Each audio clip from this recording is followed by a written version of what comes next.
The day God didn't fix anything. It began on a day when nothing went right. Not in a dramatic way, not with sirens or storms, just the quiet kind of wrong that settles into a person's bones. Elias woke up before the alarm, staring at the ceiling of his small apartment, listening to the hum of a city that never asked how anyone was doing. The room felt heavier than usual, the kind of heavy that comes when hope has been waiting too long. He sat on the edge of the bed, rubbing his face with both hands. "Just get through today," he whispered. "That's all." His phone buzzed. Another message from the hospital.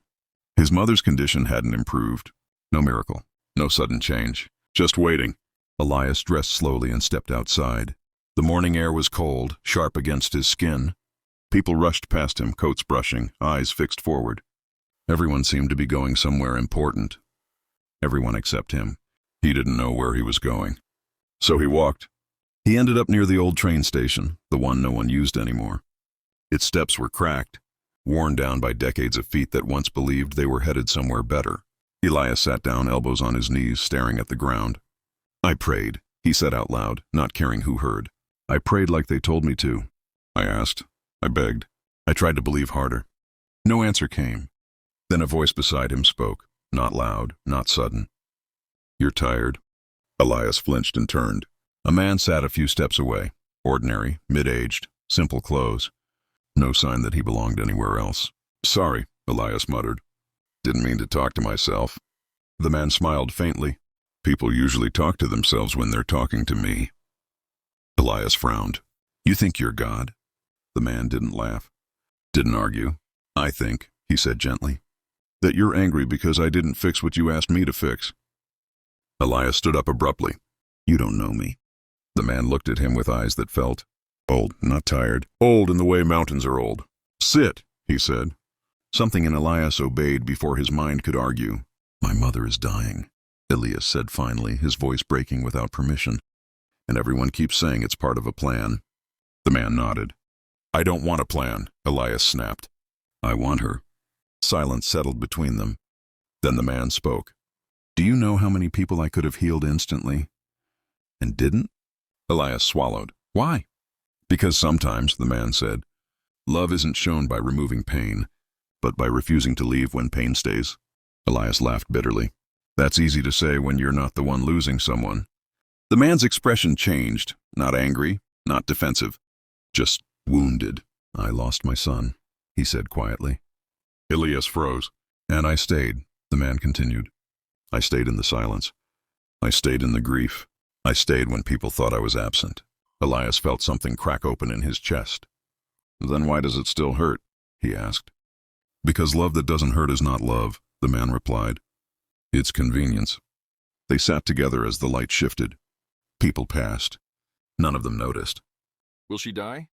Elias asked, barely above a whisper. "Yes," the man said honestly. "And you're just okay with that?" "No," the man said. "I'm present with it." Elias closed his eyes. Tears slipped free. "I don't know how to carry this," he said. "You don't," the man answered. "You let it carry you for a while." When Elias opened his eyes again, the man was standing. "I won't fix today," he said. "I won't erase your fear, but I'll sit with you every time you feel like you can't breathe." Elias reached out instinctively. "Wait," he said. "What do I call you?" The man smiled.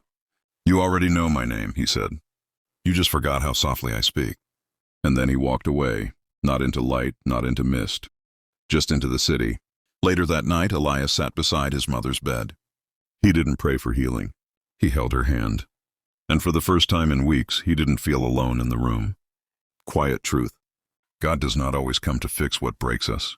Sometimes he comes to stay while we break, and that presence, though quieter than a miracle, is strong enough to carry us through. Part 2, The Night God Stayed. Elias did not sleep that night. The hospital room was quiet in the way only places of waiting are machines, humming softly, curtains barely moving, time stretched thin and unfamiliar. His mother lay still, her breath shallow but steady, her hand warm in his. He sat there unmoving, afraid that if he shifted even slightly, something irreversible would happen. He didn't pray. Not the way he used to. No desperate promises, no bargains, no carefully chosen words. He simply sat. and for the first time he noticed something strange. The fear was still there. The grief was still there. The future was still terrifyingly uncertain. But the panic was gone. It felt as if someone had taken the sharp edges of the night and dulled them, just enough for him to breathe. At some point past midnight, his mother stirred.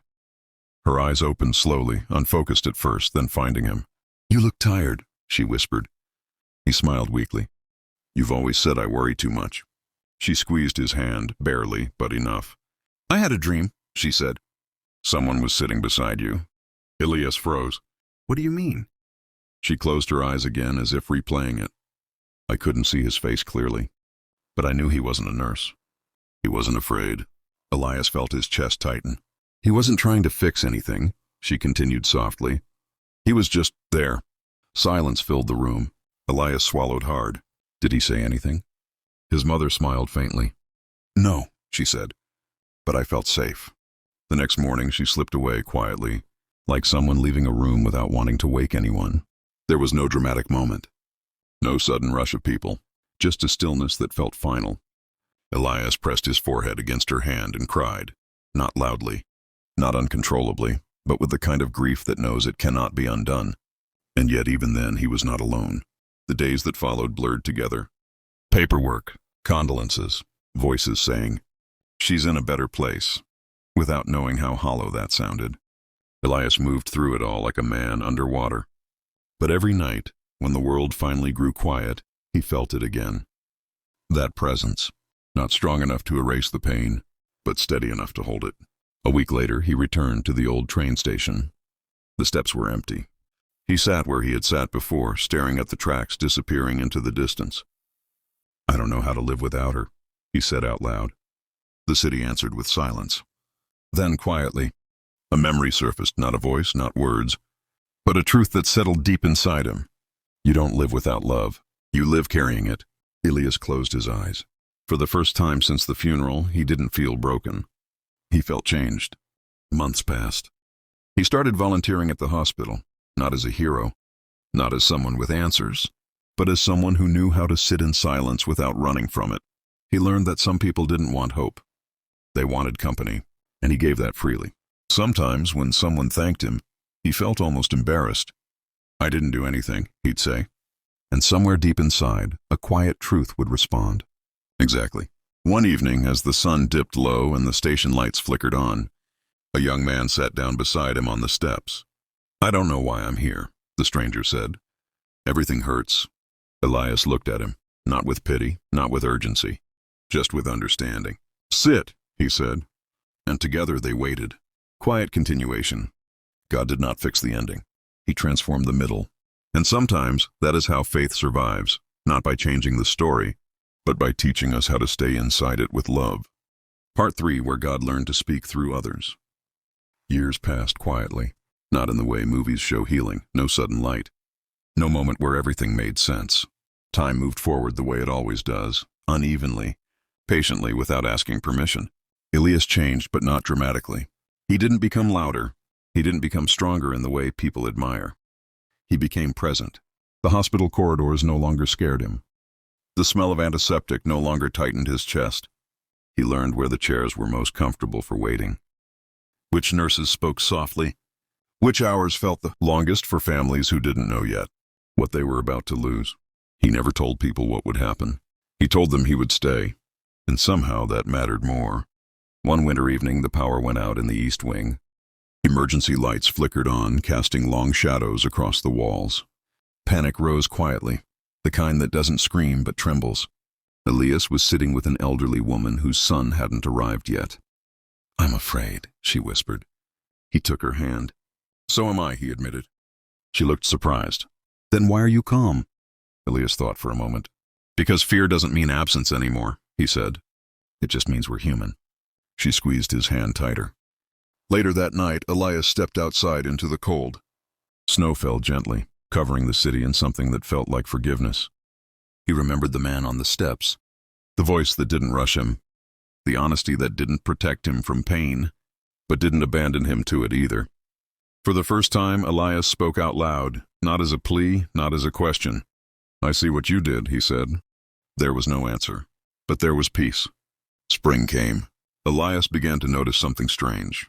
People sat beside him the way he once sat beside God. They talked without knowing why. They cried without explaining. They trusted him without reason. One afternoon, a boy no older than 16 sat next to him, knees bouncing. "My dad died," the boy said suddenly. "Everyone tells me to be strong."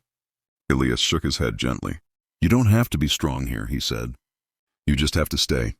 The boy stared at him, eyes red. "How do you know that?" Elias smiled softly. "Because someone once stayed with me." Years later, Elias returned to the old train station.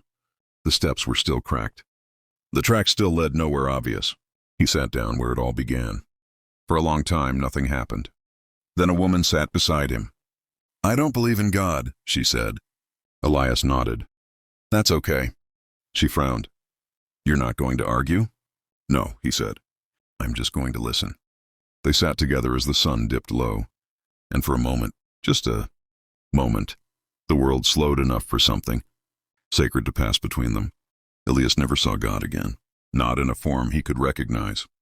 But sometimes, when he sat beside someone in their darkest hour, he felt it. That quiet strength, that steady presence. Not coming from him, but through him. And he understood. God had never left. He had simply learned to speak in human voices. Final truth. God does not always remain where we first meet him. Sometimes, he walks with us long enough to teach us how to carry him into the lives of others. And when we do, the world changes, one quiet presence at a time.